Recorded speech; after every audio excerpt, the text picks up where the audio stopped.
Welcome to স্বাদে আহ্লাদে my channel. আজকে আমরা শিখবো আলু পেঁয়াজ পোস্ত। আলু পোস্ত বাঙালিদের কাছে একটা উপাদেয় খাবার। আলু পেঁয়াজ পোস্ত আমাদের অনেক বাড়িতেই হয়, কিন্তু আলু পেঁয়াজ পোস্তটা আমি একটু অন্যরকম করে করি, যেটা আমার হাজব্যান্ডের খুব পছন্দ। তাই ভাবলাম আপনাদের সাথে রেসিপিটা শেয়ার করে নিন। তো শুরু করা যাক আমার মতন করে আলু পেঁয়াজ পোস্ত। কড়াই বসিয়ে দিয়েছি, একটু তেল বেশি লাগবে, তেল দিয়ে দিয়েছি। তেলটা গরম হলে এতে আমরা ফোড়ন দেব। তেল গরম হয়ে গেছে, এবার এতে আমরা অ্যাড করে দেবো একটা ড্রাই রেড চিলি, শুকনো লঙ্কা, আর হাফ টিস্পুন মতন কালো জিরে। ফোড়নটা ভাজা হয়ে গেলেই এতে আমরা আলুগুলোকে অ্যাড করে দেবো।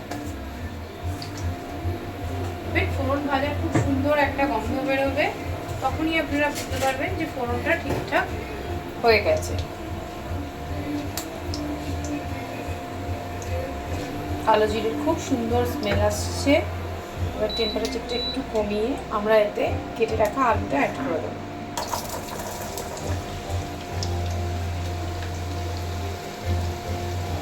আমি এখানে 4টে মাঝারি সাইজের আলু কেটে দিয়েছি।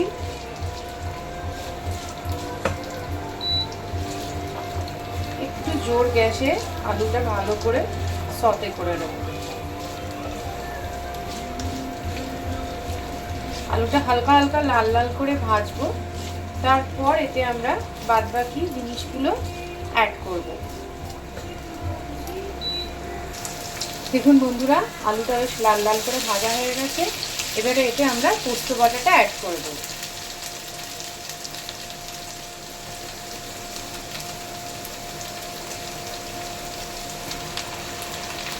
এই পোস্ত বাটাটায় আমি যেমন 4টে মাঝারি সাইজের আলু নিয়েছি, এতে আমি 10 টিস্পুন মতন পোস্ত দিয়েছি, আর একটা ছোট পেঁয়াজ আর একটা কাঁচা লঙ্কা দিয়েছি। দিয়ে পোস্তটা আমি ভালো করে বেটে নিয়েছি।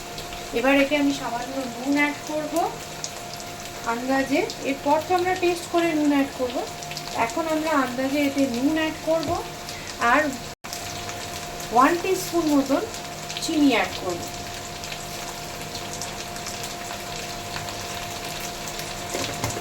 আপনারা যদি চিনি খাওয়া পছন্দ না করেন, চিনি দেবেন না, কিন্তু সামান্য চিনি অ্যাড করলে পোস্তের স্বাদটা অনেক অংশেই বেড়ে যায়। এবার এটাকে আমরা ভালো করে মিক্স করে নেব। আর আমি একটা লঙ্কা দিয়েছি, আপনারা আপনাদের ঝাল অনুযায়ী লঙ্কা দেবেন। আপনারা যদি একটু ঝাল বেশি খান, তাহলে আপনারা আরও 2-3টে কাঁচা লঙ্কা এর সাথে বেটে নিতে পারেন, কোনো অসুবিধা নেই।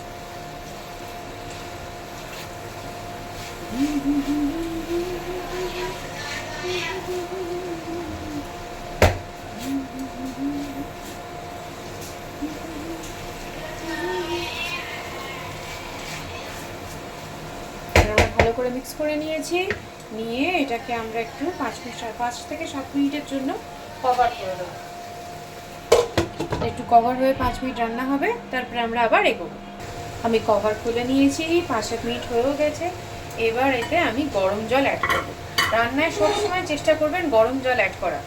রান্নায় গরম জল অ্যাড করা সবসময় ভালো। এবার আমি এতে গরম জল অ্যাড করে দেবো। সরি, আপনাদের স্ক্রিনটা ঢেকে যাচ্ছে।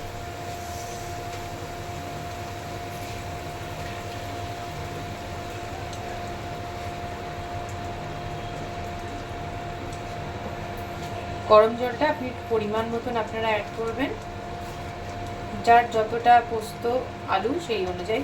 কারণ আমি একটু বেশি দিই, কারণ আমার বাড়িতে পোস্তটা সবাই একটু পাতলা পাতলা খেতে পছন্দ করে একদম। আর অনেকের বাড়িতে পোস্ত একদম ড্রাই শুকনো খেতে পছন্দ করে, অনেকে একটু সেমি গ্রেভি খেতে পছন্দ করে। ওই জন্য যার বাড়িতে যেরকম পছন্দ করে আপনারা সেই অনুযায়ী এতে জলটা অ্যাড করবেন। আবার প্রথমে অল্প অ্যাড করে পরেও আবার পানি নিতে পারেন। আমি এখানে আর একটু জল অ্যাড করে দিচ্ছি, দিয়ে এবারে এটাকে কভার করে দেবো। আলু সেদ্ধ হয়ে গেলে তারপরে আবার আমরা আমাদের রান্নার সাথে এগোবো। দেখুন বন্ধুরা, আমাদের আলু সেদ্ধ হয়ে গেছে, গ্রেভিও ঘন হয়ে গেছে। নুন চিনিটা টেস্ট করে নিই, টেস্ট প্রপার আছে কিনা।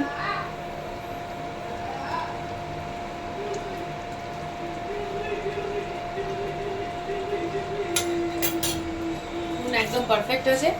এবার এতে আমি আর দুটো ইনগ্রিডিয়েন্টস অ্যাড করব।